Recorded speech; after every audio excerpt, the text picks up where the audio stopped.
નમસ્કાર દર્શક મિત્રો, બી ઇન્ડિયા ન્યૂઝમાં આપનું સ્વાગત છે અને ટુ ધ ટોપિક સાથે હું છું Daksha.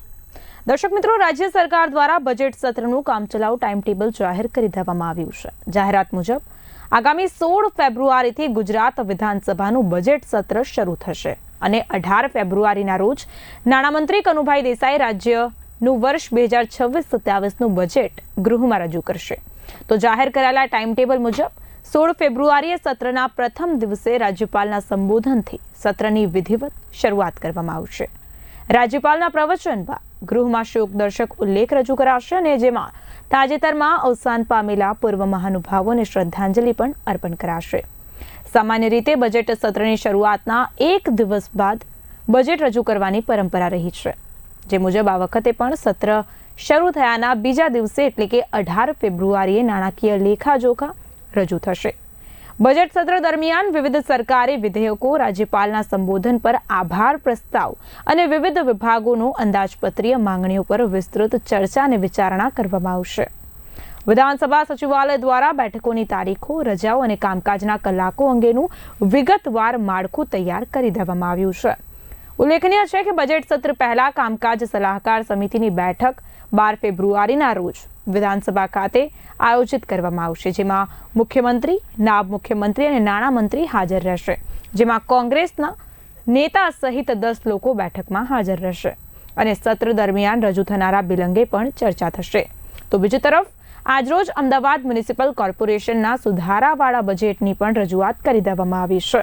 Standing committee chairman Devang દાણીએ સુધારા સાથે ₹18,518 કરોડનું જંગી બજેટ રજૂ કર્યું, જેને મંજૂરી પણ આપી દેવામાં આવી। ડ્રાફ્ટ બજેટની જો વાત કરીએ તો ડ્રાફ્ટ બજેટની તુલનામાં ₹1,500 કરોડનો વધારો કરાયો છે, જેમાં વિવાદિત કતલખાના અંગેની દરખાસ્તને પરત લેવાઈ છે અને અનેક મહત્વપૂર્ણ પ્રોજેક્ટોની જાહેરાત કરી દેવામાં આવી। ત્યારે આ મુદ્દે કરીએ ચર્ચા। આપણી સાથે મહેમાનો જોડાયા છે। ભાજપ પ્રવક્તા ઉર્વિશ કંથારિયા, કોંગ્રેસ પ્રવક્તા ડોક્ટર નિકુલ પટેલ, રાજકીય વિશ્લેષક જગદીશ આણેરાવ સાથે જ પૂર્વ અંગત સચિવ અનિલ જોધાણી। સર્વપ્રથમ તો આપ તમામ મહેમાનોનું સ્વાગત છે બી ઇન્ડિયામાં। જેવી રીતે મેં વાત કરી છે, ઉર્વિશજી, સર્વપ્રથમ આપની પાસે આવે છે પ્રશ્ન લઈને। અમદાવાદના બજેટની આપણે સર્વપ્રથમ વાત કરીએ તો ડ્રાફ્ટ બજેટમાં 1,500 કરોડનો વધારો જે કરાયો છે, કયા આધારે કરવામાં આવ્યું છે? શું આ માત્ર આંકડાકીય માયાજાળ છે કે પછી અમદાવાદીઓ પર નવા વેરાનો બોજ વધશે? શું લાગે છે?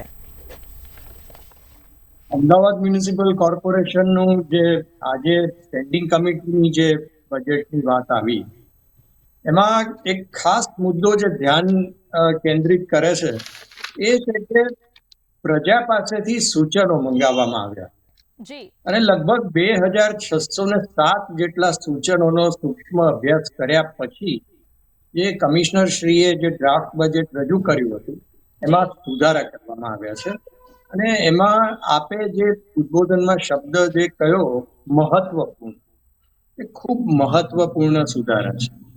મોટા કામો છે પણ નાના અને અસરકારક કામો પણ એમાં જોડી દેવામાં આવ્યા છે કે જેવી રીતે કે આપણી રિવર બોડી છે તો રિવર બોડી ઉપર સોલર એનર્જી મેન્યુફેક્ચરિંગ થાય એ માટે પણ પ્રાવધાન કરવામાં આવ્યું છે। એટલે ખૂબ જ વિશ્વાસપૂર્વક અને વિકાસલક્ષી પ્રાવધાન મ્યુનિસિપલ કોર્પોરેશનના 1,500 કરોડના વધારામાં જોવામાં આવે છે। એમાં ઘણી બધી બાબતો છે, 31 બાબતો છે, એ સૂક્ષ્મતાથી જોઈએ ત્યારે સમયના અભાવે દરેક વસ્તુ ઉપર આપણે નહીં વાત કરી શકીએ, પરંતુ રીતે જોવાની, કારણ કે બહુ લાંબા ગાળાનું આયોજન છે। ઇમિડિયેટ જે પ્રશ્નો છે એના સોલ્યુશન માટે પણ પ્રાવધાન કરવામાં આવ્યું છે। મ્યુનિસિપલ કોર્પોરેશન અંતર્ગત જે પ્લોટ્સ છે કે જેમાં દબાણ થયેલા છે ગેરકાયદેસર, તો એ જે વિસ્થાપિતોનો પ્રશ્ન ઉભો થાય તો એમના આવાસ માટે 149 કરોડ રૂપિયાનું એડિશનલ લોકેશન કરવામાં આવ્યું છે સુધારા। એટલે એક એવું કહી શકાય કે જે મુખ્ય વાત છે અમદાવાદ મ્યુનિસિપલ કોર્પોરેશનની ડ્રાફ્ટ બજેટ અને સુધારાને લઈને, તો એમાં હવા, પાણી, વ્યવસ્થા અને સુંદરતા, આ 4 પિલર જોવામાં આવેલા। હવાની ક્વોલિટી, આપણો એર ક્વોલિટી ઇન્ડેક્સ જે છે એ કેવી રીતે આપણે વધારે ઇમ્પ્રૂવ કરી શકીએ એની ચિંતા કરવામાં આવી છે। પાણીની વ્યવસ્થાઓ, એ પીવાનું પાણી હોય કે નિકાલનું પાણી, વપરાશનું હોય કે નિકાલનું પાણી, એની પણ વ્યવસ્થાઓ વધારે કેવી રીતે, સ્ટોમ વોટરની જે આપણે અમુક જગ્યાએ સમસ્યાઓ છે, નવા વિસ્તારો છે એમાં કેટલીક પ્રાથમિક સુવિધાઓનો અભાવ છે, આ બધી બાબતોને આવરી લઈ અને મેં કહ્યું એમ સૂચનોને આધારે, સ્વયંભૂ પણ છે અને સૂચનોને આધારે, એટલે એક સંપૂર્ણ બજેટ કહી શકાય શહેરના વિકાસ માટે, એવું લાગે છે. ચોક્કસ. કોંગ્રેસ પ્રવક્તા આપણી સાથે છે. નિકુલજી, આપની પાસે આવીશ મારો પ્રશ્ન લઈને કે અમદાવાદના બજેટ દરમિયાન જે સૌથી વિવાદિત એક દરખાસ્ત હતી, કતલખાનાની દરખાસ્ત પરત ખેંચાઈ છે, તેને તમે વિપક્ષની જીત ગણો છો કે શાસક પક્ષની ડેમેજ કંટ્રોલ રણનીતિ? અમદાવાદ મ્યુનિસિપલ કોર્પોરેશનની આપણે વાત કરીએ અને જે રીતના ડ્રાફ્ટ બજેટની અંદર જોગવાઈઓ કરવામાં આવી અને જોગવાઈમાં ખાસ કરીને તમે જે કહી રહ્યા છો કતલખાનાના જે પ્રપોઝલ છે એ વિડ્રો કરવામાં આવે, કારણ કે શું કહેવાય કે સત્તામાં બેઠેલા લોકો જ્યારે બજેટ ડ્રાફ્ટ કરે છે તો એ લોકો કોઈ કોન્ક્રીટ એને કહેવાય ને કે સ્ટેન્ડ સાથે જોવા નથી મળતા. ઘણીવાર આપણે જોઈએ છે કે જે આર્ગ્યુમેન્ટ ને જે લોજિક હોય છે એ સસ્ટેનેબલ નથી હોતા, એના લીધે અમને પીછેહટ કરવી પડે છે અને આ એક ઉત્તમ ઉદાહરણ છે. બજેટની અંદર જોગવાઈઓ ખૂબ સરસ કરવામાં આવે છે અને ખાસ કરીને આજેના જે એન્વાયરમેન્ટના જમાનામાં તમે જુઓ કે ગયા બજેટની અંદર બી એક્યુઆઈ ઇમ્પ્રુવ કરવાના જોગવાઈઓ કરવામાં આવ્યા હતા. ગ્રીન બેલ્ટની અંદર આવેલા જે બી પ્લોટ્સ છે એના પર ગ્રીનરી ડેવલપ કરવાના બી બજેટના જોગવાઈ કરવામાં આવ્યા હતા. ખાસ કરીને જ્યારે શું કહેવાય કે અમદાવાદ જેવો શહેર જે વિસ્તરી રહ્યું છે, એટલે એક્સપેન્ડ થઈ રહ્યું છે અને એને ફ્યુચર સિટીઝના જોડે કમ્પેર કરવા માટે જે પ્રોવિઝનિંગ્સ કરવાના આવે એ બધા કાગળ ઉપર ખૂબ સરસ રીતે આકૃતિત કરવામાં આવે છે, એટલે મીન્સ આકરવામાં આવે છે, પરંતુ જ્યારે એના રિયલ ઇમ્પ્લિમેન્ટેશન્સમાં આપણે જોઈએ છે તો કશે ને કશે એના છીંડા જોવા મળી રહ્યા છે. એવું જ આ એક ઉદાહરણ તમને જોવા મળ્યું. તો અહીંયા બજેટ ગમે તેટલું મોટું હોય એના કદ વધારી શકાય છે, એના પ્રોવિઝનિંગ વધારી શકાય છે, પરંતુ ખાસ મૂળ હવે જે જનતા એટલે કે જે અમદાવાદના લોકો છે એમને જે સુવિધાઓ મળવી જોઈએ કશે ને કશેના અભાવ બી આપણને જોવા મળે છે, કારણ કે પીવાના પાણીના પ્રશ્ન હંમેશા કોર્પોરેશનમાં ઉપસ્થિત થતા હોય છે.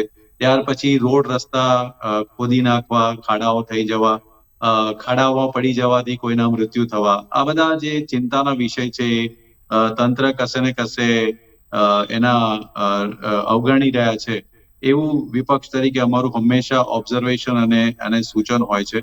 તો અહીંયા મુખ્યત્વે વિપક્ષ તરીકે અમારા જવાબદારી છે કે જે બી બજેટ રજૂ થાય એમાં કયા પ્રાવધાન જે છે એ ખરેખર શું કે લોકોને સ્પર્શે છે અને કયા પ્રાવધાન ભૂતકાળની અંદર હતા જે હજી સુધી ઇમ્પ્લિમેન્ટ નહીં થયા, એવા તમામ સૂચનો અમારા તરફથી બી સભાની અંદર આપી દેવામાં આવ્યા છે અને એના પર યોગ્ય કાર્યવાહી થશે એવી અમને આશા છે. જો એ ના થાય તો આપણે ચિંતિત થઈશું કે ભાઈ ખરેખર જે હાલ ભારતીય જનતા પાર્ટી શાસિત અમદાવાદ મ્યુનિસિપલ કોર્પોરેશન જે બજેટ લઈને આવી છે એ ખરેખર લોક ઉપયોગી છે કે ફક્ત ને ફક્ત સ્ટેન્ડિંગ કમિટીની અંદર નિર્ણયો લઈ એને થોપી બેસાડવાના કામ કરવામાં આવે. ચોક્કસ. જગદીશજી, આગળ આપની પાસે આવીશ કે આ જે બજેટ છે આગામી ચૂંટણીઓને ધ્યાને રાખીને બનાવવામાં આવ્યું હોય તેવું લાગી રહ્યું છે કે કેમ? ચૂંટણીલક્ષી બજેટ વિરુદ્ધ વિકાસલક્ષી બજેટને તમે કેવી રીતે જુઓ છો? સૌને નમસ્કાર.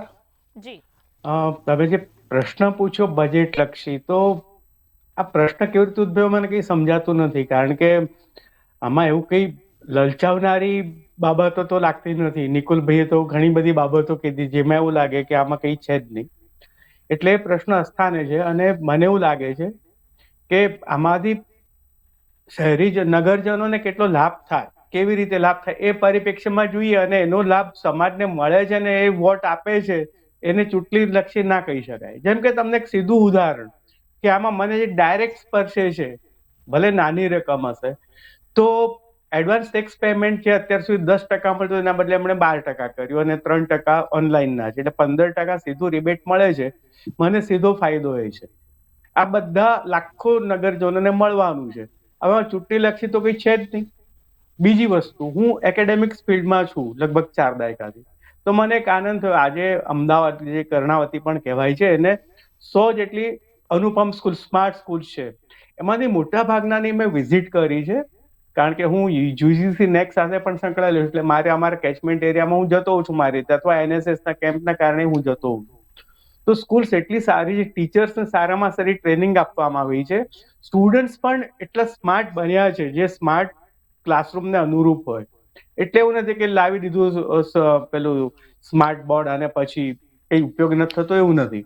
તો નાના સ્ટુડન્ટ્સ પણ પ્રાઇમરીના એ પણ ખૂબ સારી ઉપયોગ કરે છે. તો મને આ બજેટમાં ગમ્યું કે લગભગ કર્ણાવતીમાં 450 ઉપર મ્યુનિસિપલ સ્કૂલો છે, એમાંથી 100 તો ઓલરેડી છે જ, અને હવે બાકીની પણ એ લોકો બાય સ્ટેજીસ, એટલે 357 જેટલી જે બાકી રહી ગઈ છે, લગભગ આ વર્ષમાં તો આગામી વર્ષમાં એ કરવાના છે. હવે આમાં ચૂંટણીલક્ષી શું છે? આ તો સ્ટુડન્ટ્સને, બાળકોને ફાયદો છે, વિદ્યાર્થીઓને ફાયદો છે, અને એને આજે ફ્યુચરિસ્ટિક એજ્યુકેશન આજે એમના ઘર આંગણે મળે છે, તો એ ખૂબ સારી વાત છે. બીજું, એમનું એક પ્રોવિઝન, આ મ્યુનિસિપલ સ્કૂલમાં ભણતા બધા વિદ્યાર્થીઓને બૂટ મોજા આપવાનું હતું. હવે એ ઇમ્પ્લિમેન્ટ કરે છે, એમાં કરોડો લાખો રૂપિયા ખર્ચીને એમને મળે છે સારી વસ્તુ. તો એમાં કઈ હું નથી માનતો કે આમાં ફ્યુચર એટલે ચૂંટણીલક્ષી હોય. હજી એક વસ્તુ મારે કેવું છે, માનો કે એમણે ટ્રાન્સપોર્ટેશન ઉપર જે ધ્યાન આપ્યું છે કે ટ્રાફિક હેઝાર્ડ ઉપર, એટલે કે લગભગ 5 જેટલા ફ્લાયઓવર બનાવવાના છે, 4 જેટલા અંડરપાસ બનાવવા છે, 2 એલિવેટેડ કોરિડોર બનાવી રહ્યા છે. તો ટ્રાફિક હેઝાર્ડ જ્યાં આવા જંકશન એમણે શોર્ટલિસ્ટ કરીને પછી પ્રજાની, જે હમણાં અમારા મિત્ર ઉરેશભાઈ વાત કરી, એના સજેશનના આધારે કર્યું છે. તો એ પ્રજાને જ લાભ છે, આજે કરે કે કાલે કરે, એમાં કઈ એને ઇલેક્શનનું હું નથી માનતો. પણ મારી સગવડતા જે આપતું હોય, પૂરી કરતું હોય, મારી સમસ્યાઓને જે હલ કરવા માટે પ્રયત્નશીલ હોય, ધેટ ઇઝ ફાઇન ઇન્ડીડ. આમાં એક બીજું મારે કેવું છે તમને કે અત્યારે વાત આવી કતલખાનાની, તો કદાચ જાણકારોને તો ખબર જ છે કે કતલખાનું જમાલપુર વિસ્તારમાં છે, અને જમાલપુરમાં કોંગ્રેસના ધારાસભ્ય છે, એવું મનાય છે કે એમને એ જમીન ખૂબ મોટી છે, એનું પર ડોળો હતો, એમને પાર્ટી પ્લોટ બનાવો હતો, જે યુપીમાં બધા એમના લોકો કરતા હોય છે એ રીતે. તો એ ત્યાં પાર્ટી પ્લોટ બનીને શું ન્યુસન્સ વેલ્યુ થઈ શકે, એ બધા સમાજને ખબર છે, અને એટલા માટે એ ન થાય માટે ત્યાંના સ્થાનિકોએ ખૂબ પ્રયત્ન કર્યો. ત્યાંના આજેશ બ્રિજના ધારાસભ્ય જે પૂર્વ મેયર છે, એમણે પણ પ્રયત્ન કરે, અને એ કોઈ વિવાદને કારણે નથી, પણ કોઈ ન્યુસન્સ વેલ્યુ ન વધે એટલા માટે આ છે. તો આપણે જાણવું જોઈએ કે એ કોણ છે. તમને ખબર છે કે આ કોનો ડોળો હતો? એમણે ઘણી જગ્યાએ એકતાનગરના નામે પચાવી પાડેલી છે, આપણને ખબર છે, હું જવા માંગતો નથી. પણ તમારો જે પ્રશ્ન છે કે આ ચૂંટણીલક્ષી, જો ચૂંટણીને હજી કોઈને ખબર જ નથી, કદાચ જે પોલિટિકલ પાર્ટીઝ હશે. પણ બીજું, આ પ્રશ્ન આવે અસ્થાને પણ એટલો છે, કારણ કે લોકોનું મન પણ નક્કી છે કે ક્યાં વોટ આપવો, કોણે કામ કર્યા છે. હજી એક બે વસ્તુ, ચૂંટણીલક્ષી નથી ગણાવ્યું, મેં તમારો મત માંગ્યો છે, તમે કેવી રીતે જુઓ છો ચૂંટણીલક્ષી છે? મેં કીધું મારી રીતે કે મને સારું લાગ્યું, મેં બધા ફેક્ટર્સ પણ આપ્યા કે એમને ટ્રાફિક હેઝાર્ડ, એકેડેમિક્સ માટે, અરે નિકોલમાં 50 કરોડના ખર્ચે હોસ્પિટલ બને છે. તમે મને પ્રશ્ન જે પૂછ્યો એટલે હું એનો આન્સર આપું છું કે હું આ એંગલથી જોઉં છું કે લોકોને ફાયદો થાય છે.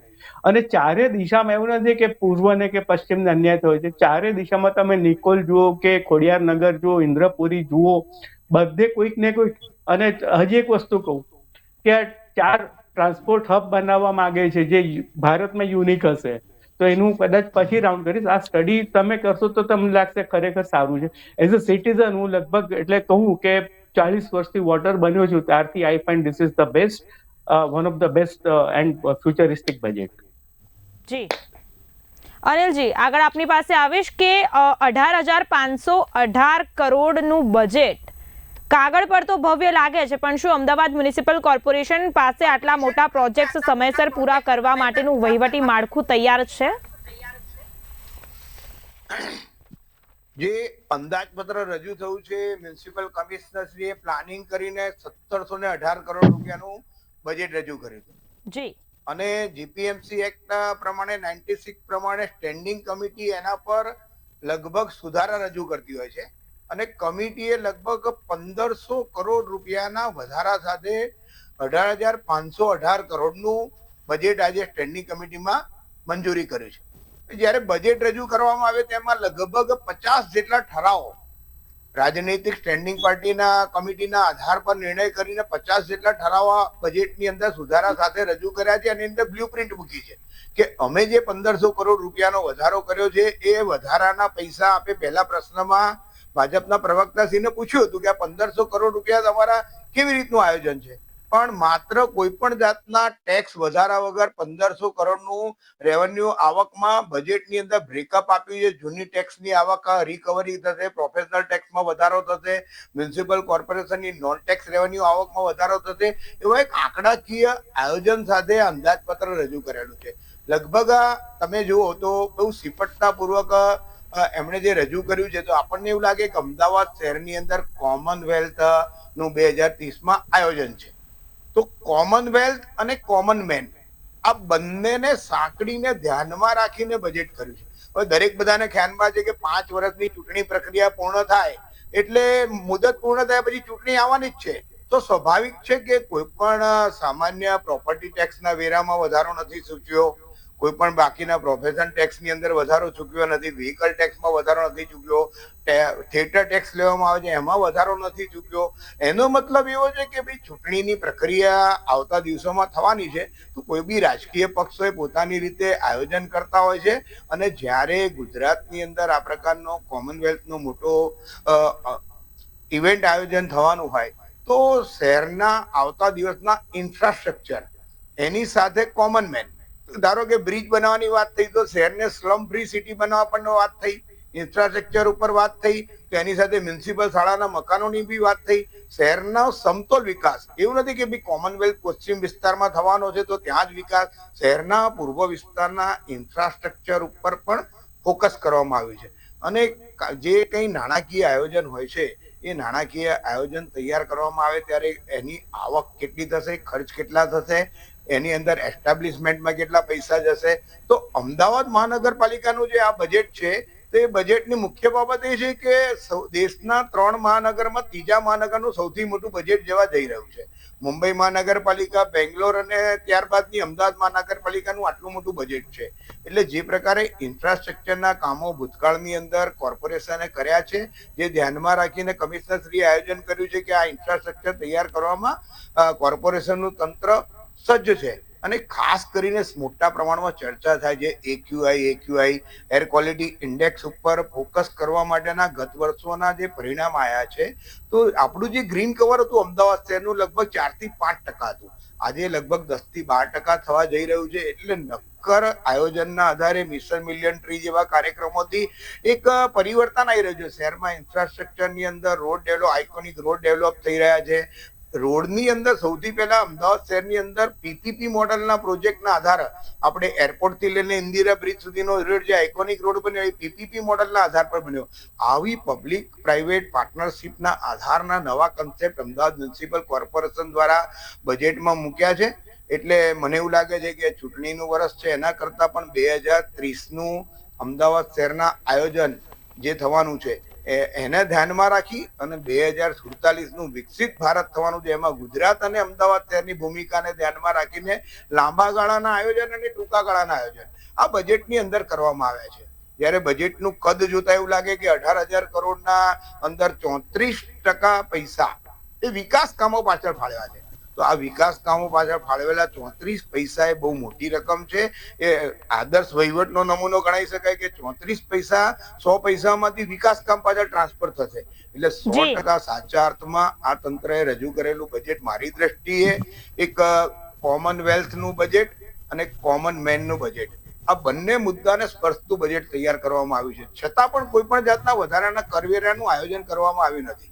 અને બજેટની સિપટતાપૂર્વક મ્યુનિસિપલ કમિશનરે સૂચવેલા અંદાજની અંદર પહેલી વાર એવું કદાચ બન્યું હશે કે ₹15 કરોડ માઇનસ કર્યા કોઈ ઠરાવના આધારે. એ જે જગદીશભાઈ આણેરાવે કીધું કે ભાઈ કતલખાનાના નવીનીકરણ પાછળ આટલી મોટી રકમ ફાળવી હતી, તો સામાન્ય જે વહીવટી ખર્ચ સિવાયના બાકીના 15 કરોડ માઇનસ રકમ બતાવડાયા. એ પહેલી ઘટના છે અંદાજપત્રના આંકડાકીયની અંદર. એટલે સચોટ આયોજન દેખાઈ રહ્યું છે. રાજકીય દ્રષ્ટિકોણથી આપણે જોઈએ તો એવું લાગશે કે આ બજેટમાં કશું નથી, પણ આવતા 5 વર્ષનું આયોજન, આવતા 20 વર્ષનું આયોજન, લાંબા ગાળા તમે સ્લમ ફ્રી સિટીની સાથે શહેરને ડસ્ટ ફ્રી સિટી અને સ્વચ્છ સિટી ગયા વર્ષે અમદાવાદ શહેરને જે પ્રમાણે એવોર્ડ મળ્યો છે એક સરાહનીય બાબત છે અને સ્વીકારવી જી. જોઈએ કે શહેરની અંદર સ્વચ્છતાનું ધોરણ ઊંચું આવી રહ્યું છે. આપણે જી. ભૂતકાળની અંદર જોયા હતા કે પીરાણા ઉપર કચરાના ડુંગર દેખાતા હતા. એ ડુંગરો આજે સમતળ મેદાન તરફ જવા થઈ રહ્યા છે. એમાં વેસ્ટ ટુ એનર્જીના પ્રોજેક્ટો થઈ રહ્યા છે. આવા બધા તેમજ EWS આવાસ જે ગરીબોના સ્લમ વિસ્તાર છે એની જગ્યાએ તોડીને ત્યાં આગળ એ લોકોને મકાનો આપવાના, આવું અમદાવાદ મ્યુનિસિપલ કોર્પોરેશનના જી. જે પ્રોજેક્ટો છે સાચા અર્થની અંદર શહેરની અંદર એક નવી દિશા આપી રહ્યું છે વિકાસની, અને સૌએ સ્વીકારવું અને આવકારવું જોઈએ. બિલકુલ. ઉર્વિશજી, ફરી એકવાર આપની પાસે આવીશ કે 1500 કરોડનો વધારો તો કર્યો, શું આ વધારાનો ઉપયોગ રોડ રસ્તાની ગુણવત્તા સુધારવા માટે થશે? કારણ કે દર ચોમાસે કરોડોના રસ્તા ધોવાઈ જાય છે, તો આ વખતે ગેરંટી કોણ લેશે? રોડ રસ્તાની આ બાબતમાં જે મૂળભૂત જે ડ્રાફ્ટ બજેટ છે એમાં પણ ઘણું મોટું પ્રાવધાન કરવામાં આવેલું છે અને એમાં કેટલાક જરૂરી સુધારા આજે સ્ટેન્ડિંગ કમિટી દ્વારા કરવામાં આવ્યા છે. જી. કારણ કે સૌથી વધારે જે જરૂરિયાત છે એ ટ્રાન્સપોર્ટેશન સિસ્ટમ આપણી પ્રોપર થાય, ટ્રાન્સપોર્ટેશન ઇન્ફ્રાસ્ટ્રક્ચર પ્રોપર થાય, ખૂબ જરૂરી છે. હવે એમાં એક માઇનોર પોઈન્ટ એવો છે કે ટ્રાફિકની સમસ્યા છે, તો ટ્રાફિકની સમસ્યાના હલ માટે આર્ટિફિશિયલ ઇન્ટેલિજન્સનો ઉપયોગ કરીને પણ સિસ્ટમ ડેવલપ કરવામાં એ પ્રાવધાન સુધારામાં કરવામાં આવે છે. એટલે જે અત્યારે જે પ્રવર્તમાન વ્યવસ્થાઓ છે એને કેવી રીતે ઇમ્પ્રૂવ કરવી, એના માટે શું જરૂરિયાત છે, લોકોના શું સૂચનો છે, એના આધારે આ 1500 કરોડ રૂપિયા જે મૂળ ડ્રાફ્ટ બજેટના 10% જેવી રકમ છે એ એવી રીતના ફાળવણી કરવામાં આવી છે કે ખરેખર અસરકારકતા બજેટની વધે. અલ્ટિમેટલી જેમ અનિલભાઈએ કહ્યું કે કોમનવેલ્થ અને કોમન મેન એ બંનેને અનુલક્ષીને આ બજેટ કરવામાં આવ્યું છે. અને હું માત્ર 3 ઉદાહરણ આપું છું કે જે આ સૂક્ષ્મતાનો આપણને પરિચય કરાવે છે. કે વેસ્ટ ટુ પાવર પ્રોજેક્ટની વાત કરી તો આપણે જે પિરાણામાં લેન્ડફિલ સાઇટ હતી એ વિશ્વના તમામ મોટા શહેરોમાં આ સમસ્યા છે, પરંતુ અત્યારે જે ગતિએ ત્યાં કામ થઈ રહ્યું છે ત્યાંનો જે વેસ્ટ છે એને ક્લિયર કરી એના બાયફર્કેશન કરીને એમાંથી પાવર ઉત્પાદન કરવાની વાત છે. એ લગભગ 90% કામ પૂરું થઈ ગયું છે અને ત્યાંનું એનું બ્યુટિફિકેશન કરવાની પણ આખી યોજના અમલમાં છે.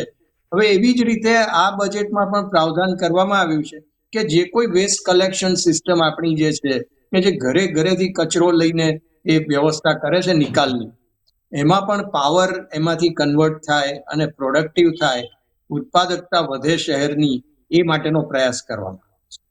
ગાર્ડન્સ એટલે આપણે જે વ્યવસ્થાઓ છે એને કેવી રીતે વધારે સારી રીતે એનો ઉપયોગ કરી શકીએ, તો આપણા લગભગ 100 જેટલા ગાર્ડન્સ છે અમદાવાદ શહેર. તો એ દરેકમાં યોગ ટ્રેનિંગ માટેની વ્યવસ્થા કરવા, એના માટે કોચિંગ ફેસિલિટી ઊભી કરવાની વ્યવસ્થા, એનું પ્રાવધાન નાણાકીય બધું એ કરવામાં આવે છે. એવી જ રીતે સોલર એનર્જી અને ઓલ્ટરનેટિવ એનર્જી માટે જ્યાં જ્યાં પણ ઓપન સ્પેસ તેનો મહત્તમ ઉપયોગ કરી અને એનર્જી ઉત્પાદન કરવાની વાત છે. એટલે ઓવરઓલ જે છે કે રિબેટ, પ્રજાને રાહત તો મળી જ છે, મિલકત વેરામાં પણ કેટલીક રાહતો આપવામાં આવેલી છે, ઓનલાઈન પેમેન્ટમાં પણ રાહત આપવામાં આવેલી છે. એટલે કોઈ પણ જાતના કર બોજ વધાર્યા વગર મ્યુનિસિપલ કોર્પોરેશને પોતાના આવકના સ્ત્રોત પણ વધાર્યા છે કે જે ખૂબ જ એક બજેટ માટે એક તંદુરસ્ત બાબત છે. એટલે આ પ્રમાણે એનો યોગ્ય અમલ થાય એવી પ્રજાની અપેક્ષા છે અને સમગ્ર સિસ્ટમ માટે પણ એ અગત્યની વાત છે. કારણ કે કોમનવેલ્થ આવી રહી છે, આવતા વર્ષે 2027માં આપણે વાઇબ્રન્ટ ગુજરાત 16મી આવૃત્તિ જોવાના છીએ. એ સંજોગોમાં માળખાગત સુવિધાઓ અને ઇમ્પ્રુવમેન્ટ સિસ્ટમ કેવી રીતના વધારે મજબૂત થાય એ જોવાનો પ્રયત્ન કરેલો છે અમદાવાદ મ્યુનિસિપલ. ચોક્કસ. નિકુલજી, આગળ આપની પાસે કે બજેટની ટીકા તો કરવામાં આવી, પણ વિપક્ષ પાસે અમદાવાદના ટ્રાફિક અને પ્રદૂષણ માટે કોઈ વૈકલ્પિક મોડલ છે ખરું? વિરોધ માત્ર વિરોધ પૂરતો કે કોઈ ઠોસ સૂચન છે? સૌ પ્રથમ તો 25-26 એટલે આઈ થિંક લાસ્ટ યરનું જે બજેટ હતું એની અંદર સેફ અને સિક્યોર સિટી માટે adaptive traffic control system implement થશે એવું કહેવામાં આવ્યું હતું. જી અને એડેપ્ટિવ ટ્રાફિક કંટ્રોલ સિસ્ટમ એટલે હું એવું સમજુ છું કે એઆઈ બેઝ પોતાની રીતે સમજે કે કેટલા ટ્રાફિક, કેટલા પરિવહન ત્યાંથી પસાર થઈ રહ્યા છે ને એ પ્રમાણે એના સિગ્નલિંગ થાય. મારી જોડે અહીંયા મિત્રો બધા બેઠા છે. અમદાવાદમાં જઈએ તો ટ્રાફિકની સમસ્યા એવી ને એવી જ છે. બરાબર છે. એટલે જે સૂચન એટલે કે તમે જો ઓલરેડી બજેટની અંદર પ્રપોઝડ હોય ને એક વર્ષ દરમિયાન કોઈ એક્ટિવિટી ના થઈ હોય તો એના માટે હવે શું વિચારવાનું રહ્યું. એટલે ખાલી કાગળ ઉપર છે એવું તો કહી જ શકાય. બીજું મુદ્દો હતો કે integrated accessible and affordable city માટે લાઇટ રેલવે ટ્રાન્સપોર્ટની વાત કરવામાં આવી. તો એ લાઇટ રેલવે ટ્રાન્સપોર્ટ ક્યાં છે, શું છે, એના ઇનિશિયેશન શું છે, કેવી રીતના છે, હજી સુધી એના કોઈ ક્લિયર પિક્ચર દેખાતા નથી. અને યુટિલિટી પ્લાનિંગ રોડની ડિઝાઇનના આયોજનના ભાગરૂપે, પરંતુ રોડ તમે જુઓ તો જે પ્લાનિંગ કરવામાં આવે છે શું કહેવાય કે રોડના એ હજી બી સુધી ખાડાઓ ને એવા બધા વિગતો જોવા મળે છે. મલ્ટી લેવલ પાર્કિંગની બી ઘણી વાર વાતો કરવામાં આવે છે ટ્રાફિકની સમસ્યા નિવારવા માટે. કેટલા મલ્ટી લેવલ પાર્કિંગ અમદાવાદમાં ખુલ્યા એ મારા જગદીશભાઈ જણાવે, કારણ કે એમને હંમેશા મારું બોલવાનું એવું જ લાગે છે કે હું જાણે અહીંયા વિરોધ કરવા બેઠો હોય, કારણ કે કોંગ્રેસ જોડે એમને કોઈ બી જે પ્રમાણે બી અંગત લાગણી હશે એ વ્યક્ત કરી રહ્યા છે. બરાબર છે. પછી તમને નેટ ઝીરો અને ક્લાઇમેટ રેઝિલિયન્ટ સિટી માટે કહેવામાં આવ્યું હતું ગયા બજેટની અંદર, જેમાં સુએજ ટ્રીટમેન્ટના વાત કરવામાં આવ્યા હતા. બરાબર છે. તો એ સુએજ ટ્રીટમેન્ટમાં હું એવું સમજુ છું કે જે પાણી આપણા વેસ્ટ જતા હતા એને આપણે રિસાયકલિંગ કરી શકીએ છીએ, એને ફરીથી વાપરવામાં લઈ શકીએ છીએ. કે આજની તારીખે બી એ જે આપણા નાળાઓ છે એવા ને એવા જ ઉદ્ભવે છે, અને જે બી કેમિકલ વેસ્ટ છે આપણે સાબરમતી નદીમાં ઠાલવીએ છે, નથી ઠાલવતા. આ બધા ઘણા બધા પ્રશ્નો જે છે એ વિપક્ષ તરીકે અમારા મનમાં ઉદ્ભવે છે ને અમારા જવાબદારીના ભાગરૂપે અમે પૂછીએ છીએ. સરકારે કીધું હતું ગયા બજેટમાં કે smart city AI enable technology driven city થશે. એમાં 360 ડિગ્રી સિટીઝન રિલેશનશિપ મેનેજમેન્ટ કરવામાં આવશે. કેટલા સિટીઝનના કેવી રીતના કર્યા, શું કર્યા, કોને પૂછવામાં આવ્યું. અહીંયા પૂછવામાં તો કોઈ દિવસ આવતું જ નથી, થોપવામાં આવે છે કે આ છે, આ રીતના કરો. એનો બેસ્ટ ઉદાહરણ હું વડોદરા શહેરનો આપવા માંગીશ, કારણ કે ગ્રીન સિટીના નામે ગ્રીન પ્લોટમાં ફળવન વિકસાવવાની વાત આજથી ઘણા વર્ષો પહેલા કરવામાં આવી હતી, અને આજે જ મેં એ આઈડેન્ટિફાઈ કર્યું છે કે ત્યાં કશું જ નથી. અને જે નોટિસ હતી એ નોટિસ ખાલી બજવણી કરવામાં આવે છે, પરંતુ એના વસૂલાત કશે કરવામાં આવતા નથી. તો હું ખાસ કોર્પોરેશનના જે બજેટની અંદર green plots, greenery, environment, net zero, આ બધી જે વાતો છે એના પર એટલે વધારે ખાસ ફોકસ કરીશ, કારણ કે આવનારી ફ્યુચર સિટી માટે આ બહુ મહત્વનું છે. અને ખાસ કરીને અમદાવાદના અંદર પોલ્યુશનની વાત કરીએ તો એ શહેરનો ક્રમાંક ક્યાં હતો અને હવે ક્યાં છે એ બી મારા મિત્ર જગદીશભાઈ પ્રકાશ પાડે તો આપણને ખ્યાલ આવે કે ખરેખર જે ગ્રીન સિટીની વાતો આપણે કરીએ છીએ એ કેટલા મહદ અંશ સુધી આપણે એચીવ કરી શક્યા. જી ચોક્કસથી. જગદીશજી, આગળ આપની પાસે આવીશ કે અમદાવાદ મ્યુનિસિપલ કોર્પોરેશનમાં સુધારાવાળું બજેટ રજૂ કરવાની પરંપરા છે.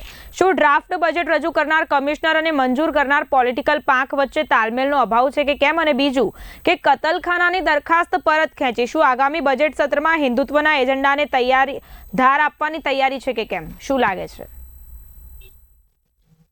હિન્દુત્વનો એજન્ડા હોતો જ નથી, વિકાસનો એજન્ડા જ હોય છે. એટલે તમે એને હિન્દુત્વ કહો તો મને કઈ પ્રોબ્લેમ નથી, કારણ કે બંને સમાનાર્થી શબ્દ ગણી શકાય, અને ભારતે જોયું છે, વિશ્વે પણ જોયું છે, એટલે સમાનાર્થી છે. એટલે હિન્દુત્વનો એજન્ડા છે તો દેશ માટે જ છે, એટલે એમાં કઈ કતલખાનાને કોઈ સંબંધ જ નથી. કતલખાનો કેમ બંધ કર્યો મેં પહેલા જ કીધું કે એનો રાજકીય એનો ડોળો હતો કે ત્યાં મારે મોટો પાર્ટી પ્લોટ બનાવવો છે. તો યુપીમાં આપણે જોયું આવા લોકો પાર્ટી પ્લોટ કેવી રીતે બનાવતા અને શું કરતા હતા. એટલે આ રિપીટ ન થાય એ સ્થાનિક લોકોની પણ માગણી હતી, આસપાસમાં રહેતા લોકોની. ત્યાં ન્યુસન્સ વેલ્યુ છે. એટલે હું ફરી તમને શાહ આલમ 4 રસ્તા પાસે આવું એક મોટી જગ્યા પચાઈ પાડીને ત્યાં શું ન્યુસન્સ થાય છે બધાને ખબર છે. કદાચ જોધાણી સાહેબને મારા કરતા વધારે ખબર હશે. તો એ પોઈન્ટ આપણે ધ્યાનમાં લેવું જોઈએ. એટલે એને પાછી ખેંચવાનો પ્રશ્ન જ નથી. એ પ્રશ્ન એને વિકાસની રીતે જોવો જોઈએ, કારણ કે એ ન્યુસન્સ બીજે જાતના બે ન્યુસન્સ થાત એકના બદલે. તો એ છે. તમે જે બીજું પૂછ્યું મને બહુ ધ્યાનમાં, હું ભૂલી ગયો કદાચ. અમદાવાદ તમે કતલખાનાનું મેં કીધું એ મેં તમને આન્સર આપ્યો. હિન્દુત્વનો આન્સર આપ્યો. બજેટમાં સુધારો કરવાની પરંપરા છે. ડ્રાફ્ટ બજેટ રજૂ કરનાર કમિશનર અને મંજૂર કરનાર પાંખ વચ્ચે તાલમેલનો અભાવ છે કે કેમ? હવે તાલમેલ ને આ તો જો ખેંચતાણ થયું હોત ને તો પ્રશ્ન છે, પણ આ તો સર્વાનુમતે મંજૂર પણ થયું છે. અને બીજું એડ થઈને થયું છે. 1500 કરોડ રૂપિયા વધે છે તો એ લોકોના હિતમાં જ છે, એમાં કઈ ખેંચતાણનો પ્રશ્ન નથી. પણ મને જોધાણી સાહેબે કીધું એમાં બે વસ્તુ ઉમેરવી છે કે તમે સુધારલક્ષી કીધું તો એમણે એક પોઈન્ટ આપ્યો છે કે વાયરલેસ, એટલે શહેરમાં ક્યાંય તમને તારના ગૂંચળા જોવા નહીં મળે, આમે નથી, પણ જ્યાં પણ છે દૂર કરવામાં આવશે. ડસ્ટ ફ્રી થશે અને ફ્લડ ફ્રી, જે વોટર લોગિંગ થતું હોય છે છેલ્લા 4 વર્ષમાં તો ખૂબ ઓછું થયું છે. કારણ કે મારે રોજે લગભગ 40 કિલોમીટર હું 2 વ્હીલર ઉપર ફરું છું તો ધ્યાનમાં આવતું હોય છે. તો મને એ પણ યાદ છે કે જ્યારે મારે 2 વ્હીલર આમ ભોડકાની જેમ લઈ જવા પડતા હતા તો બંધ પડી જાય, એ સ્થિતિ 10 વર્ષમાં તો મેં નથી જોઈ. આ હું પ્રત્યક્ષ ઉદાહરણ એઝ અ સિટીઝન કહું છું. એટલે જે ઇમ્પ્રુવમેન્ટ રોડની ક્વોલિટી, સર હું પોણા સાથે રોજ જે નીકળું છું, બધે મ્યુનિસિપલ કોર્પોરેશન સુપરવાઇઝર કેમેરાની બધું રેકોર્ડ કરતા હોય છે કે આ કામ કરે છે કે નહીં.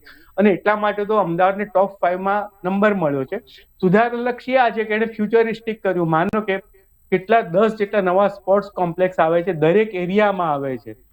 અને મ્યુનિસિપલ સ્કૂલમાં પણ, આઈ રિપીટ, કોર્પોરેશનની જે નગર શિક્ષણ સમિતિની સ્કૂલોમાં 350 જેટલી સ્કૂલો છે એમને પણ સ્પોર્ટ્સનું એ મળે એજ્યુકેશન, એટલા માટે એમણે ટાઈઅપ પણ કરેલા છે. તો આ ફ્યુચરિસ્ટિક વિઝન છે. 8મા 9મા વાળો ભવિષ્યમાં શું બને અને અત્યારથી જ એનો દ્રષ્ટિકોણ ખુલે, એના જેવી મોટી વાત એકે નથી. તો સ્વિમિંગ પુલ પણ એટલા બને છે. આ ફ્યુચરિસ્ટિક છે કે ભાઈ આખા બધા નગરજનોને એનો લાભ મળે અને દરેક એરિયામાં આ રીતે ડેવલપ થાય છે. તો આ સુધારલક્ષી છે. જેટલો આટલો માસ સ્કેલ ઉપર સ્પોર્ટ્સ હબ બનાવવાનો વિચાર કોઈએ નહોતો કર્યો. That is wonderful. હું ફરી કહું છું, ટ્રાન્સપોર્ટેશન હબ એ 4 સ્પોર્ટ્સમાં છે, 4 દિશામાં. અને જ્યાં મેટ્રો ટર્મિનેટ થાય છે તો સ્ટાર્ટ થાય છે ત્યાં BRTS નું પણ હબ હોય, MTS નું પણ હબ હોય, મેટ્રોનું પણ હોય અને ગુજરાત ST નું પણ હોય. તો આ પ્રકારની કનેક્ટિવિટી આ લોકો છે. આ ફ્યુચરિસ્ટિક દર્શન છે કે તમારે પછી મેટ્રોમાંથી ઉતરાને બીજે ક્યાંક બસ શોધવા જેવું નથી. તમે ત્યાં તમને 40 સ્પોર્ટ્સ એ ઉપર ઓપ્શન્સ બધા મળી રહે છે. આ ફ્યુચરિસ્ટિક વિઝન છે. લગભગ 10 જેટલા ફ્લાયઓવર, અંડરપાસ અને એલિવેટેડ કોરિડોર બનાવે છે. આ ફ્યુચરિસ્ટિક છે. ટ્રાફિક હેઝાર્ડ, તમે અત્યારે પણ નહેરુનગરથી ઇસ્કોન જવું હોય અને ઇસ્કોન રોડ વટાવો હોય બોપલ ઘુમા તો કેટલો ત્રાસ થતો હોય છે. ત્યાં એલિવેટેડ થાય છે એટલે તમે નોનસ્ટોપ 4 મિનિટમાં પહોંચી શકો છો. આ ફ્યુચરિસ્ટિક છે. This is my understanding as a citizen. જી ચોક્કસથી. અમદાવાદના બજેટ મુદ્દે તો આપણે ચર્ચા કરી, પરંતુ હવે બજેટ સત્ર અને ગુજરાતના બજેટની જો વાત કરીએ તો અનિલજી આપની પાસે આવીશ પહેલા તો કે બજેટ સત્રમાં રાજ્યપાલના સંબોધનથી શરૂઆત થતી હોય છે. વહીવટી દ્રષ્ટિએ આ વખતે કયા વિભાગો માટે સૌથી વધુ ફાળવણીની જરૂરિયાત તમે અનુભવી રહ્યા છો? જેમ દિલ્હીથી દેશના સંસદમાં દેશનું બજેટ રજૂ થયું જી, તો એ દેશના બજેટ રજૂ કરતા જ 2047 વિકસિત ભારતનો સંકલ્પ, સશક્ત ભારતનો સંકલ્પ અને સમાજના છેવાડાના માનવીનો વિકાસ, જી, આ અને દેશની સુરક્ષા, આ મુદ્દા ઉપર ફોકસ કરીને કામગીરી જે તે અંદાજપત્ર દિલ્હીની અંદર રજૂ થયું છે. સ્વાભાવિક રીતે ગુજરાતની અંદર અને દિલ્હીની અંદર એક જ વિચારધારાની પોલિટિકલ પાર્ટીની સરકાર છે. તો ગુજરાતની અંદર જે બજેટ રજૂ થશે એ પણ દિલ્હીના એજન્ડામાં જે પ્રમાણે બ્લુપ્રિન્ટ નક્કી થઈ છે કે રાજ્યના વિકાસ અને સંપૂર્ણ રાજ્યોના વિકાસ થશે અને તમામ રાજ્યો વિકસિત બનશે તો જ વિકસિત ભારતની કલ્પના પૂર્ણ થશે. તે ધ્યાનમાં રાખીને આપણે કેન્દ્રનું બજેટ જોયું તો કેન્દ્રના બજેટની અંદર જે પ્રમાણેના ઇન્ફ્રાસ્ટ્રક્ચર ડેવલપમેન્ટ, રોજગારી લક્ષી આયોજન, કિસાન લક્ષી આયોજન, આ જે બધા આયોજનો રજૂ કરવામાં આવે છે તેનું પ્રતિબિંબ જ ગુજરાત સરકારની અંદર પડશે. ગુજરાત રાજ્યનું એક અલગ મોડેલ છે. ગુજરાતની અંદર મોટા પ્રમાણની અંદર સતત વિકાસની પ્રક્રિયાના કારણે મોટા પ્રમાણમાં ઇન્ફ્રાસ્ટ્રક્ચર ડેવલપ થઈ રહ્યા છે. મોટા પ્રમાણની અંદર ઇન્ડસ્ટ્રીઝ આવી રહી છે. એગ્રીકલ્ચરનો બેઝ ગુજરાતનો સારો છે. ગુજરાતનો ડેરી ઉદ્યોગનો બેઝ પણ સારો છે. અને અલગ અલગ પ્રકારના રાજ્યની અંદર જે તે સમયે પોલિસી ક્રિએટ કરવામાં આવે છે. Tourism policy, medical tourism policy, hotel માટેની પોલિસી, અલગ અલગ, ધારો કે આપણે સેમિકન્ડક્ટર હબ બને છે તો એની પોલિસી, ધોલેરા આપણો જે સર પ્રોજેક્ટ ચાલે છે એના વિકાસ માટેનું આયોજન, આવા અનેક માટે અલગ અલગ નીતિ અને પોલિસી બનાવવાનું આયોજન છે. અને ભૂતકાળની અંદર રાજ્યમાં જ્યારે વર્તમાન પ્રધાનમંત્રી શ્રી નરેન્દ્રભાઈ મોદી હતા ત્યારે તેમણે એક આખી બ્લુપ્રિન્ટ લાંબા ગાળાના આયોજનની તૈયાર કરી હતી. અને એ આયોજનના ભાગરૂપે ગુજરાતનું એક મોડેલ દેશની અંદર એક આદર્શ વિકાસનું મોડેલ લાંબા ગાળાના અંતે બન્યું છે. પણ આવતા દિવસોની અંદર ગુજરાત સરકારની અંદર પણ જે કોમનવેલ્થ સિટીમાં યોજાઈ રહ્યો છે તો એને ધ્યાનમાં રાખીને પણ બજેટનું આયોજન કરવામાં આવશે. શહેરના ઇન્ફ્રાસ્ટ્રક્ચર ઉપર પણ સરકાર પોતે ધ્યાન આપશે, તેમજ મહાનગરોનો વિકાસ એના ઉપર આવતા દિવસોની અંદર મોટાભાગની જે સમસ્યા છે, ટ્રાફિકની સમસ્યા છે, મહાનગરના ઇન્ફ્રાસ્ટ્રક્ચરની અંદર એર ક્વોલિટી ઇન્ડેક્સની અંદર દિવસે દિવસે વધારો થયો છે, પોલ્યુશન ફ્રી સિટી બનાવવાની વાત છે, શહેરની અંદર રહેતા લોકોને માળખાકીય સુવિધાઓ મળી રહે એટલે શહેરોનો વિકાસ. અને એની સાથે મુખ્ય બેઝ છે કે ગામડાનો ખેડૂત છે એને ગ્રામ્યલક્ષી જે વિકાસની વાતો છે તો ગ્રામ્ય સ્તરથી માંડી તાલુકા, જિલ્લા અને મહાનગર આ તમામને સર્વગ્રાહી વિકાસની યોજનાની અપેક્ષા છે. તેમજ પ્રજાને આવતા દિવસોની અંદર જે કંઈ પ્રકારના કરવેરા સરકાર દ્વારા લેવામાં આવે છે તેમાં પણ રાહત મળે તેવી અપેક્ષા છે. અને ખાસ કરીને યુવાનો માટે થઈને જે પ્રમાણેની આપણે શિક્ષણલક્ષી વ્યવસ્થા ધ્યાનમાં કરી રહ્યા છે, અલગ અલગ નવી નવી યુનિવર્સિટીઓના નિર્માણ થઈ રહ્યા છે, એના ઉપર પણ મોટા પ્રમાણમાં કામ થાય તેવી પ્રજાની અપેક્ષા આવતા ગુજરાત સરકારના બજેટ માટે રહેશે. ચોક્કસથી. ગુજરાત વિધાનસભાના બજેટની વાત ચાલી રહી છે. ઉર્વિશજી, અત્યારે આપની પાસે આવીશ કે 18 ફેબ્રુઆરીએ કનુભાઈ દેસાઈ જે છે બજેટ રજૂ કરશે. શું આ વખતે સામાન્ય માણસ અને મધ્યમ વર્ગ માટે કોઈ મોટી રાહત હશે કે માત્ર ફરી એકવાર ઉદ્યોગો અને ઇન્ફ્રાસ્ટ્રક્ચર પર જ ભાર મુકાશે? અને બીજું કે મોંઘવારી અને બેરોજગારી અત્યારના સૌથી મોટા બે પ્રશ્નો છે. શું આ બજેટમાં યુવાનો માટે કોઈ ચોક્કસ રોજગારલક્ષી પેકેજ હશે કે માત્ર સરકારી ભરતીના વાયદા? આપે બહુ મહત્વનો પ્રશ્ન ઉપસ્થિત કર્યો છે. જી. અને એક મોટી વાત એ છે, રાજકારણમાં એક બહુ મોટું પરિવર્તન આવેલું છે. આપણે સૌએ સમજવાની ખૂબ જરૂર છે. જી. પ્રચાર આધારિત રાજનીતિ હતી, એને પરિણામલક્ષી રાજનીતિમાં કન્વર્ટ કર્યું હોય બિલકુલ. તો એ ભારતીય જનતા, એ મોદીજીના વિઝન, મિશન અને એક્શન દ્વારા. એટલે હંમેશા આપણે જોતા હતા કે કોઈ બજેટમાં જાહેરાત થાય કે કોઈ નીતિ જાહેરાત થાય તો પ્રચાર એની સાથે સંકળાઈ ગયો, પરંતુ પરિણામ એનાથી વેગળું રહ્યું. 2001માં મુખ્યમંત્રી તરીકે કાર્યભાર સંભાળ્યા પછી સતત પરિણામલક્ષી રાજનીતિની એમણે ચિંતા કરી અને ભારતીય જનતા પાર્ટીએ એ પ્રમાણે પોતાનું વિઝન રચ્યું. જી. એટલે ભારતનું કેન્દ્રીય બજેટ હોય કે ગુજરાત રાજ્યનું બજેટ, એમાં એક જ શબ્દ ઉપર ફોકસ હોય છે, એ પરિણામલક્ષી. એટલે સરકાર એલોકેશન કરે છે, ફાળવણી કરે છે, પરંતુ ફાળવણી શેના માટે? બજેટ છે એ 2 વે પ્રોસેસ છે, એ 1 વે નથી. જી બિલકુલ. કે 18,000 કરોડનું બજેટ કર્યું કે 2 લાખ કરોડનું કર્યું કે 15 લાખ કરોડનું કર્યું, પરંતુ એની સામે એ સંસ્કૃતિની જરૂરિયાતો કેવી રીતે પૂરી થાય, એની ઉત્પાદકતા કેવી રીતે વધે છે, અને પરિણામે સરકારને એક્સચેકર પાસેથી કેવી રીતે વધારે સારી રીતના એમની રેવન્યુ સિસ્ટમ બિલ્ડઅપ થાય કે જે પાછી સાયકલિક રીતે કલ્યાણ યોજનાઓમાં અને વિકાસની યોજનાઓમાં આવે છે. હવે ગુજરાતના બજેટની આપે વાત કરી તો ગુજરાતના બજેટમાં પરિણામલક્ષી ફોકસ તો મેઇન વાત છે, પરંતુ એના અંતર્ગત શું? તો અગાઉ મેં કહ્યું એમ 2027ના જાન્યુઆરીમાં વાઇબ્રન્ટ ગુજરાતની 16મી એડિશન થશે. આ વખતે આપણે થોડોક એનો જે ઢાંચો છે એ બદલ્યો છે કે રિજિયનલ લેવલે પણ પહેલા વાઇબ્રન્ટ ગુજરાત 2025માં થઈ રહ્યા છે.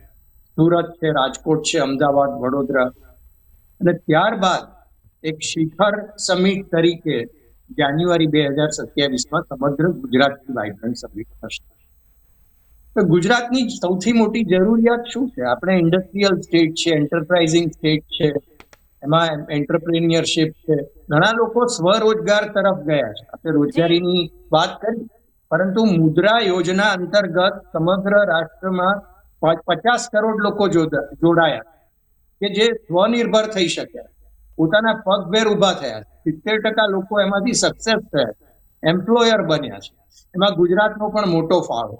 તો આ મુદ્રા યોજના જેવી યોજનાઓ, રોકાણની આબોહવા, આ બધું કેવી રીતે પરિણામલક્ષી બને, એના માટે વાતાવરણ જે ઊભું કરવાનું, જે માળખાગત સુવિધાઓમાં સુધારા કરવાના છે.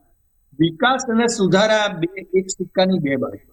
એક બાજુ વિકાસ થાય છે, એક નવો પુલ બને છે, તો બીજી બાજુ સુધારા, એક જૂનો પુલ છે એને વ્યવસ્થિત રિપેર કરીને એનું ટકાઉપણું કેવી રીતે વધી શકે એ પણ ચિંતા ભારતીય જનતા પાર્ટીનો કાર્યકર છે.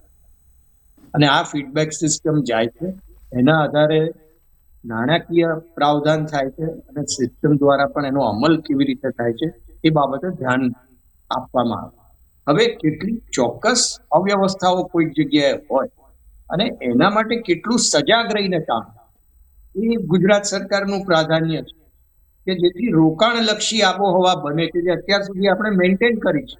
ને હવે બહુ મોટું, હવે 2 દિવસ પહેલા ટેસ્લા કંપનીની જે સબસિડિયરી છે સ્ટારલિંક, એમણે ગુજરાતમાં ડિજિટલ કનેક્ટિવિટી વધે, ગામડાઓમાં અંતરિયાળ વિસ્તારોમાં પણ ઇન્ટરનેટની સુવિધા, ટેલિફોનની સુવિધાઓ કેવી રીતે વધારે સારી રીતે પહોંચી શકે એ માટે કરાર કર્યો છે. પરંતુ એના માટે જે માળખાકીય સુવિધાઓની જરૂર પડશે, જે બીજું સરાઉન્ડિંગ ઇન્ફ્રાસ્ટ્રક્ચરની જરૂર પડશે, એ જવાબદારી સરકારની છે. પ્રાથમિક જરૂરિયાતો પૂરી પાડવાની જવાબદારી સરકારની, કે જેવી રીતે પાણીના ક્ષેત્રમાં કામ કરવું, વીજળીમાં કામ કરવું, રસ્તાઓમાં કામ કરવું. આપણે કહ્યું ખાડાઓ, તો અમદાવાદમાં 155 303 નંબર ઉપર 24 કલાક 365 દિવસ ગ્રીવન્સ રિપોર્ટલ ઓફિસ સંસ્થા ફરિયાદ મળતાની સાથે 24 કલાકમાં ત્યાં આગળ કામગીરી થાય છે. ખાડાનું પ્રમાણ ઘટી રહ્યું છે. અમે નથી કહેતા કે સંપૂર્ણ ખાડાની સમસ્યા ઉપર અમે વિજય મેળવી લીધો છે, પરંતુ એ દિશામાં કામ આગળ વધી રહ્યું છે અને સાયન્ટિફિક રીતે થઈ રહ્યું છે. ખાડા કેમ પડે છે એના માટે પાઇપિંગ વ્યવસ્થાના કોઈ પ્રશ્નો છે, અંડરગ્રાઉન્ડ પાઇપિંગ વ્યવસ્થાઓ, એમાં કેવી રીતે સુધારા લાવી શકાય, સમગ્રતાની દ્રષ્ટિએ સાયન્ટિફિક રીતે કેવી રીતના આપણે ડેવલપમેન્ટને મૂકી શકીએ, લોકો માટે ઉપયોગી થઈ શકીએ, રોકાણકારો માટે ઉપયોગી થઈ શકીએ, એ ભારતીય જનતા પાર્ટીની કેન્દ્ર સરકારની હતી, આ મ્યુનિસિપલ કોર્પોરેશનની આજે હતી અને રાજ્ય સરકારની પણ એક જ દિશા. જી ચોક્કસથી. નિકુલજી, વિપક્ષ તરીકે તમારી શું પ્રાથમિકતા રહેશે? એ કયા એવા મુદ્દાઓ છે જે તમે ગૃહમાં ઉઠાવશો જેથી સરકારને ભીંસમાં લઈ શકાય? સૌપ્રથમ તો નગર પ્રાથમિક શિક્ષણ સમિતિના જે એજ્યુકેશન સેક્ટરની વાત કરવામાં આવે તો એની અંદર ખાસ કરીને જે ભરતીની વાત હોય, શિક્ષકોની વાત હોય, ઇન્ફ્રાસ્ટ્રક્ચરની વાત હોય, એમાં કમ્પ્યુટર બેઝડ સ્ક્રીન્સના અને દરેક શાળાઓમાં નોન ટીચિંગના પૂરતા સ્ટાફની વાત હોય, દરેક કર્મચારી જે હોય એને ફિક્સ પગારમાંથી હટાવી અને પૂરા ગ્રેડેડ સેલેરીમાં એમને આપવામાં આવે, એ જે મુદ્દાઓ છે. ત્યાર પછી જે શું કહેવાય એન્વાયરમેન્ટલ એર ઇન્ડેક્સ ક્વોલિટીની જે વાત કરવામાં આવી છે, એના જે ભૂતકાળમાં બજેટમાં જે પ્રોવિઝનિંગ કરવામાં આવ્યા છે એના ઇમ્પ્લિમેન્ટેશન લેવલ્સ પર હજી ક્યાં તકલીફો થઈ રહી છે, શું થઈ રહ્યું છે.